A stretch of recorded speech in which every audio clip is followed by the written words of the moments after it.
Mahanadi promo Yamuna கோவப்பட்டுக்கிட்டு இருக்காங்க. ஏன்னா அப்பப்போ காவேரி நிவின் கிட்ட பேசுறது இதெல்லாம் பார்க்கும்போது யமுனாக்கு ரொம்பவே கோவம் வருது. எதுக்காக காவேரி அக்கா எவ்வளோ சொன்னாலும் கேட்காத நிவின் கிட்ட பேசிட்டு இருக்கான்ட்டு கோவப்படுறாங்க. அதுக்கப்புறம் நிவின் எதுக்காக காவேரி அக்கா உங்ககிட்ட பேசிட்டு இருக்கா, பல முறை சொல்லியிருக்கான் காவேரி அக்கா கிட்ட பேசாதீங்கன்ட்டு.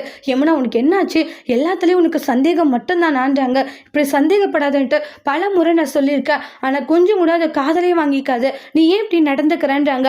ஆமாம் நான் இப்படி தான் நடந்தப்போ உனக்கு என்ன பிரச்சனை அப்படின்ற மாதிரி சொல்கிறாங்க.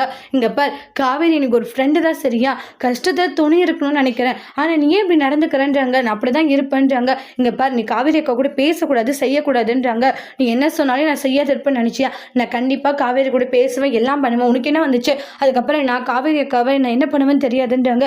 ஏய் கொஞ்சம் கூட உனக்கு மனசாட்சின்றதே இல்லையா, இந்த அளவுக்கு கேவலமான ஒருத்தியாக இருக்குன்றாங்க. ஃபஸ்ட்டு எதுவாக இருந்தாலும் யோசிச்சு முடிவெடு, இப்படி உன் பாட்டுக்கு எல்லா விஷயங்களையும் இப்படி பண்ணிக்கிட்டு இருக்காதுன்னு பயங்கரமாக சண்டை போட்டுக்கிட்டு இருக்காங்க.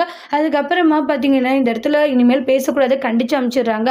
அதுக்கப்புறமா ரொம்பவே ஃபீல் பண்ணிக்கிட்டு இருக்காங்க நிவின். இவளை மாற்றவே முடியாது, இவ எப்பவும் இப்படி தான் இருப்ப போலச்சு, கொஞ்சம் கூட மனசாச்சு இல்லை இவளுக்கும் அப்படின்ட்டுலாம் ரொம்பவே கோவப்பட்டுக்கிட்டு இருக்காங்க. என்ன பண்ணுறதுனே தெரியல அப்படின்ட்டுலாம் சொல்லிட்டு நிவின் கோவப்படுறாங்க.